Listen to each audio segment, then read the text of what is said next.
કે ભાનું ચેડો ઉદિયા ગીરી સેદી સુપુરુ મેં ફીર પાવ ધરે ના ઉદિયા જળના ઉરડેથી ઉરડ નારાયણ નીકળે પછી હાથમાં માથે પાછા ડગ નો દે ત્યાં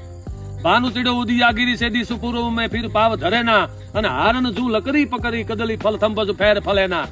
હારણ નામનું પંખીડું ગોવિંદભાઈ એના જન્મજાત સ્વભાવ છે એના કુળનો સ્વભાવ કે જન્મતા આવે આના લાકડાના કટકા એના પંજામાં લઈ લે તો જીવે તાળગી લાકડું છોડે નહીં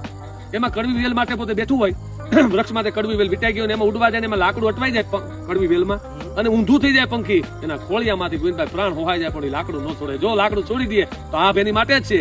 પણ એનો સ્વભાવ છે હારણ જુ લકરી પકડી અને કદલી ફલ થંભસ ફેર ફલે ના કોનાના વાસણમાં કદાચ અમૃત પાયા કરે તો કેળ બીજી વાર ફળ ના આવે અને કાષ્ટ ચિતામહી બેઠી સતી ફીર ગેહ કો દેહ નો ચિત્ત ધરે ના કોઈ સતી થવા માટે જાતી પછી એને ઘર આમ લમણો ન હોય ગૈસી જુબાન બડે નર કી મુખ સે નિસરી ફરી બાત ફરે ના બોલ્યા પછી ફરે નહીં અને જે વ્યક્તિ ફરી જાય છે એના વ્યક્તિત્વનું ને ચારિત્રનું પતન થાય છે.